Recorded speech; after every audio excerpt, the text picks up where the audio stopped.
XP lane. Where does the focus here? You can already see, too, some respect once again for Beloyski. They're going to take out the Ruby. He still has, of course, the Grok available, too, if he wants to go that route. Edith is being taken out. Now, are we still expecting XP lane matchup with possibly the Lapu Lapu coming through? You already mentioned the Khalid here. Yeah. Actually, the last time we saw Rafaela Faramis getting picked up by Blacklist International up against Onyx, they actually picked up the Khalid during that scenario. They had a Guinevere and a Bruno at that time. They might still be able to adjust a pick, so it might be a remix of that kind of draft, if ever. I think they definitely want to. Khalid is definitely an important pick here for the side of Blacklist, because if they don't, it's a great answer to the Faramis. It's a great answer to that group up strategy that Blacklist is bringing. So I think it's a very solid pick up front. On the side of Black, do they ban more? They take out the Lapu. And then what? They take the Khalid here. Yep. And all it really leaves Geek with, he could still pick up the Arlot. Could be a solid answer possibly for Luke. Arlot, Riz. Riz. He's got the Riz. He's definitely got the Riz. That's about, I mean, for the most part, if it is Khalid, let's say it is Khalid for Blacklist International, and it seems where it's going. Unless Geek bans it right here. Yeah, unless they just take it out right of the picture. And then you're kind of looking at, okay, well, still, what is it? Arlot, Tarizla being open. Could see something like a Uranus come into play here. Ooh, might be tough, though. A punch for a punch. They take out the Pagid. Oh, it really looks like a Khalid here. Could be last two picks, Khalid. Carry might be tough, but they might like to pick that up last pick. They can go Khalid fourth pick and then Marksman into the last. If the Marksman gonna come in now, then it's gonna be a carry and then carry or a Brody. Because I don't see a 1-1 slotting into the lineup of Blacklist right now. Yeah, not only that, we saw how Marky did against the 1-1 last time with the Claude. They are gonna lock in the Khalid. Geek fam now looking for a roam. Right now he's lost in the sand. He's lost in the sand. Oh yeah, he's not there. So he's got his head in the sand right now. That's definitely Khalid. So he's going to be locked in. See what the answer is once again. XP lane, still got the Tarizla. Is that something you'd actually want to pick up? Tarizla into it, though? Well, then, with the members of Blacklist grouping up together, but the fact that you're up against Atakai might be a little bit difficult to make the Tarizla work. Scratching my head right now. Maybe they'll go to the classic Arlot route. Minotaur. Yeah. So it's Arlot Minnow. So I'm really guessing carry here for Blacklist International. Brody would be okay too, but my heart's yelling carry.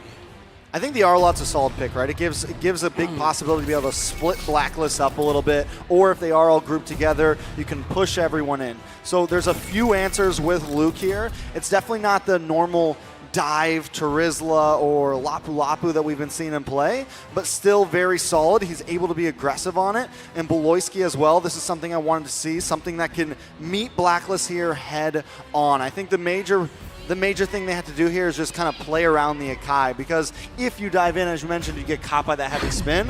I've been waiting for too long. As you mentioned, Redmar, on point. There's the carry. Picks up, fitting for this situation as well, considering the fact that you got quite tankiness across from you.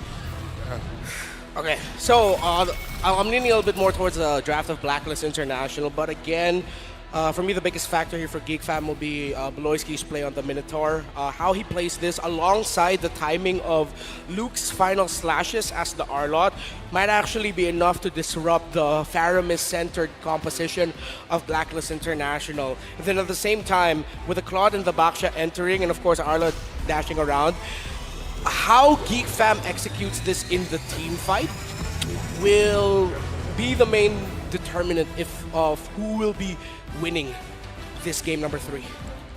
We're going to find out once again as we load up into the land of Dawn. It's 1-1 in the series between a Geek Fam, Blacklist International. Who steps closer to that match point? It all unfolds here as things get situated once again, talking about the lineups. Quite a bit of tankiness for a Geek Fam. Does Blacklist International have the answer for it with that carry pick? It's actually a really interesting play here by Blacklist. They went straight into the mid lane to get a little bit of burst down onto Beloyski, maybe even potentially get a pick off there by sending Edward there with the slashes. Not going to be able to get the kill, but they do send Beloyski back a little bit, which sort of tempers the rotation of Geek Fam. Yeah, and it sets Geek Fam back, because one of the things I was worried about with Blacklist is they do have, once again, similar to kind of game 1, a softer, supportier mid lane right now, and sending Edward into the mid lane there to kind of already give them a little bit of a boost, a little bit of push into the enemy territory really helps back Blacklist in this tempo. Yep, I like that. Real quick, emblems, anything sticking out here, Renmar? Master Assassin of the Khalid. This is the Assassin full damage Khalid that we're going to be getting. So a Khalid that can maybe be the guy to force out the black shoes of the Lilia, one of the biggest things that Blacklist International need to do if they want to be a little bit more comfortable in the team fights. It's like typically, you know, again, when Khalid is picked up, you kind of expect Dolan, Marky, and Oheb just okay. Okay. Marky not exactly getting the better as game one. This is going to be the second game in a row. Oheb is winning out on some of these trades. Yeah, going back to the point again, Khalid, I feel like this part is going to be very important, right? Yeah. For the fact that usually you see Khalid enter second in some of these team fights, but this time Edward might be making the initiation. As you mentioned, your whole goal is, let's get that black shoes out from a boy. Let's kind of work around that. Once again, even the fact that you have to work against the Minoan Fury from Beloyski. If that is all expended, then Blacklist International is in a great position to win some of those early skirmishes and team fights later on. Oh, look at that. A lot of damage on Edward. Forced to use a flicker. Luke looking for the finish. Heavy spin comes. Luke able to flicker to the side. Edward going to get some of his health back with that sand guard. But now Nile going to lock on to Sensui. They know he doesn't have the heavy spin. Beloyski there as well. The Netherrealm comes out, and now the response waiting on the final slash. Raging Sandstorm from Edward. Able to help to disengage. Luke very low, trying to back off. Renny J on the chase, but the Turtle still low. Nile able to secure. Beloyski on the front side. A nice stun on 2 members with an Owen's Fury. 2 members taken out. Yue and Renny J back to base. Big miscalculation there by Blacklist International. They had their heavy spin forced out in the bottom lane. That means the Geek fam relatively free Turtle, but Sensui able. That was dangerous. Oh, Edward! Here to equalize. Is he still going? Okay, no, he's just, look at my sand, man. Yeah. It's pretty cool, sand, right? nerd. Just look at it. Look right? at my sand. Did you just say eat sand, nerd? Eat sand, nerd. Yeah, it works, right? It's Edward. It is Edward. Now looking at the gold earned here, Marky, though, farming up pretty good in comparison to Oheb. Those two, for the entirety of the series so far, it's been very action-packed. Just to leave them be, right? This is the thing where usually I talk about the gold lane experience, but like these guys have their own version of it. They just duke it out in the gold lane, while the rest of the team kind of puts pressure everywhere else. Yeah. So now we're going to be seeing a Blacklist International go into the top side jungle of Geek fam a little bit. Oh, they're looking Yue. for Yue here. Does have the Netherrealm, should be able to get away from this safely, but if they can pop it out, it could help with an advantage. Blacklist, though, all grouped up at the top. They're ready for this. And right now, Blacklist International are playing like a team where they know and understand the condition of we have to not necessarily win the mid, just control the mid. Because that means our side lanes will be a little bit easier to deal with in terms of like supplementing Oheb, making sure Edward's comfortable with going on the 1v1s against Luke's Arlon. If you look at the items already, the Corrosion Scythe on the carry. Still waiting on the, oh wait, no, there it is, the DHS. Grabbed it, yep. They just grabbed it for Marky. So still tempered right now as rotation. A little bit slower, a little bit more methodical are what these two teams are doing. Yeah, still focused in the mid lane. Ow. Again, a lot of this, you can see them kind of already getting in position. Turtle's going to be up here. Second one of the game.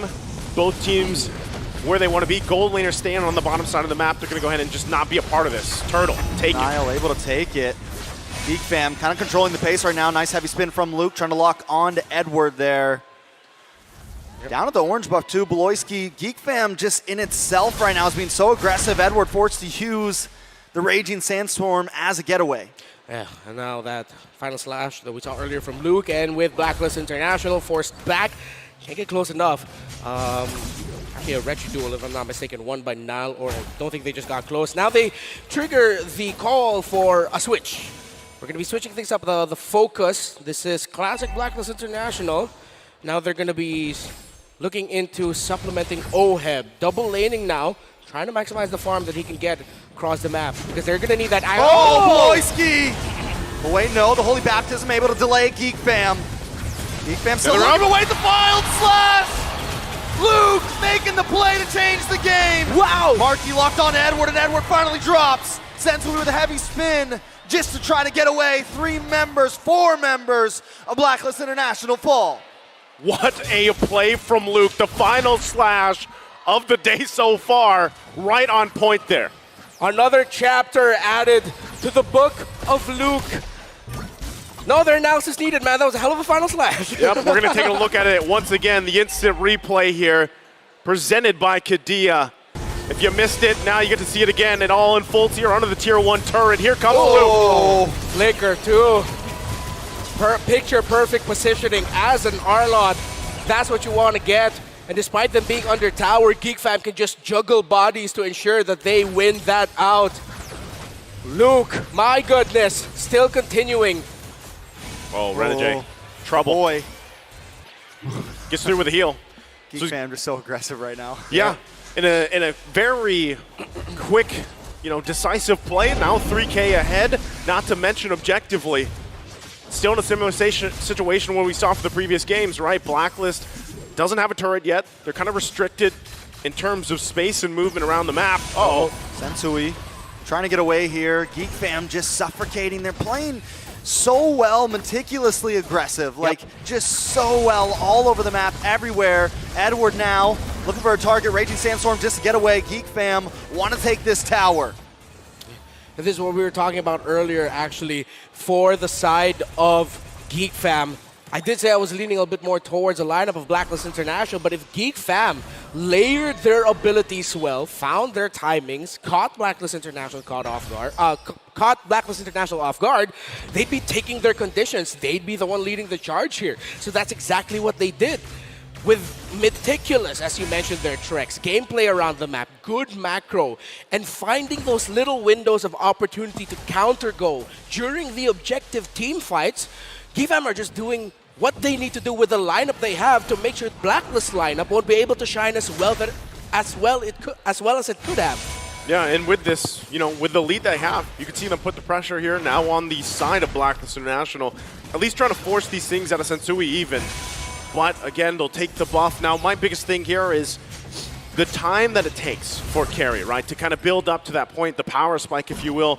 How's that comparison against the Claude? Typically, Claude takes a while too, but with this lead, and we saw the gold difference between gold lane alone, OHEB, it's going to take a little bit longer here. We're only 8.5 minutes in. Yeah, there's a bit still. They're both built up to a golden staff, so I think it's good news that Carry also has 2 damage. Not going to be good.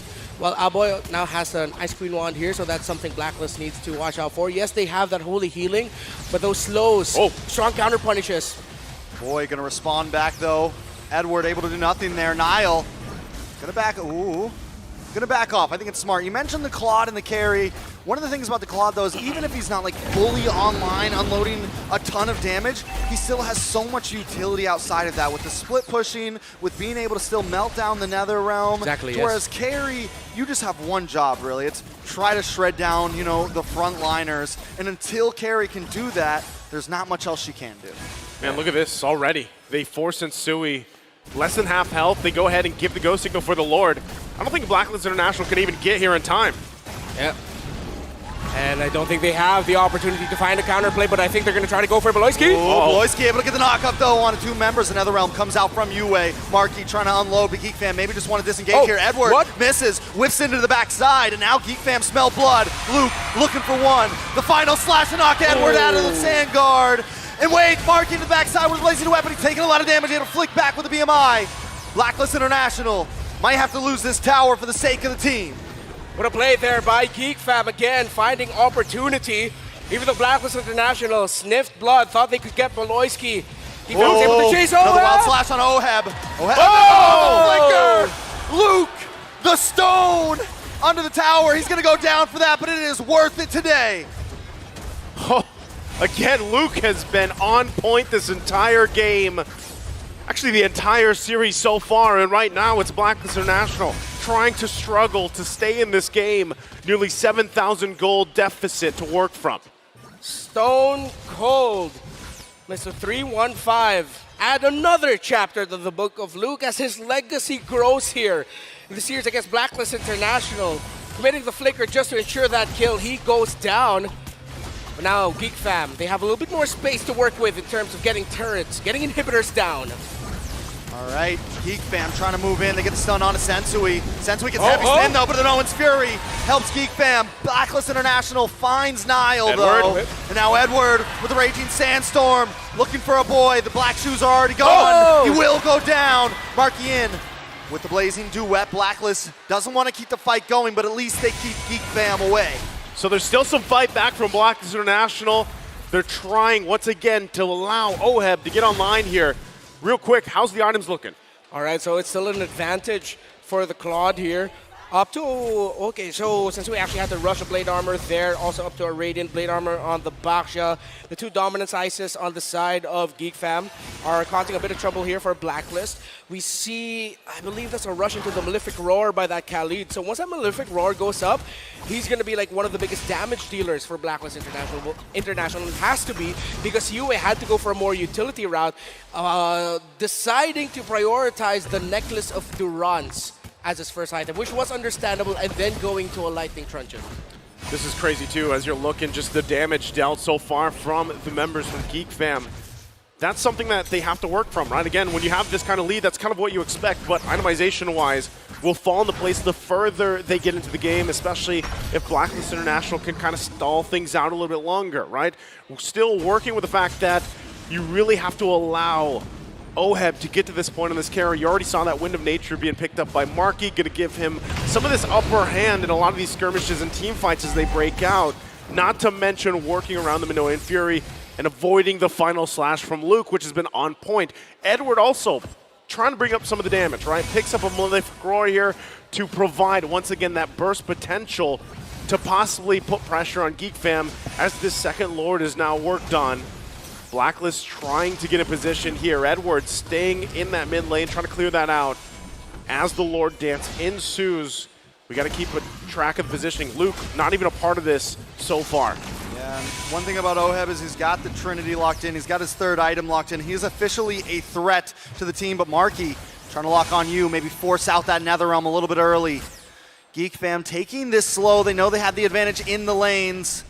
Blacklist International doesn't want to give this Lord up, though. Nice final slash. Lands on a Sensui. Bloisky able to get the knockup as well. Oheb now making the charge in. Wait, a five-man knockup. Luke into the backside, though, locked on to Marky. Marky forced to be a man away. Bloisky goes down first, and Oheb's unloading.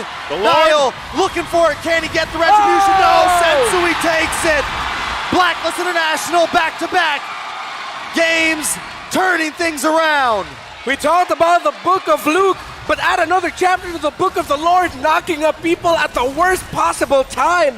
You saw there, Geek Fam, Beloyski had the setup with the Minoan Fury, but then the Lord said, hey, I could set people up too. Doesn't matter who I knock up. And then add Edward entering into the back line of Geek Fam. What looked to be really great for Geek turned out to be an unintended disaster just because the Lord's knockup went up in time for Blacklist. And now they make their way down the mid lane. Lord marching in the bottom. Geek Fam still ahead here in terms of economy, but you can feel that bite now from Blacklist International. You saw it too. Edward picking up that Malefic Roar helped put pressure enough to have Marky pop the Wind of Nature. Get a boy to use that Black Shoes. That's part of the plan here for Blacklist International. And then the follow through from UA with the Netherrealm really helped them get that advantage. Lord's gonna go down here, not before it gets that charge in, but now Blacklist International has some space to work around. My boy doing a good job at trying to fend off the mid side there as well. Blacklist International just equalized this game. Are we going to see another Game 2 situation here, lads? Back and forth, pendulum. You want that, Trex? It's already been there. We're already there. We just met that criteria. Yep. Gold lead gone. Yeah, this is the reality we live in, and I couldn't ask for anything better. Now, let's see how these two teams will tell another beautiful story of who wins a crucial game number 3 in this elimination match here in M5. As we look at the items, full build. No, still waiting on the last one there for the carry. Already up to a Sea Halberd, actually, is that Claude. So Marky's damage will hurt his poke damage. Sensui, and of course him being one of the frontline vision givers for Blacklist International, has to be a little bit more careful now make sure that he has Renegade with him when he goes for those vision plays, and the timing of Edward. This Khalid becomes deadlier and deadlier as the sands of time falls down the hourglass. Already looking at this damage dealt, the boy has been on top of things here. Picks up a Divine Glaive on top of it. So he's going to hurt even more a lot of these team fights. Once again, as you look at these team fights unfold, which are at this point, we're probably only going to see them really around the Lord, right, for the dance, because both these teams, even looking at that head-to-head earlier, we saw how much they kind of prioritize that. And with Blacklist International favored for a lot of those utility dances, those fights going on, that's even where Edward becomes more crucial, right? His patience to use this Raging Sandstorm is going to change a course of a lot of these fights. The same can even be said for Beloyski on the other side, or Luke, right? It leaves up to the roamers, these XP laners. How do they unfold from there and initiate? And that's why you see, if they can get a pick off, it's even better. But so far, the stalemate happens. Lords up, both teams rotating there to get there for this dance. All right, Geek fam. I feel like this is a kind of, we're getting to do or die for them a little bit, right? Oheb is coming online. Edward just locked in the Blade of Despair. Geek fam does have some great answers to Blacklist International's comps, but so far when we get into this late game, Blacklist International does seem to control the pace a little bit. Now with the Lord down to 50%, Edward into the backside looking for a boy able to pop the black shoes.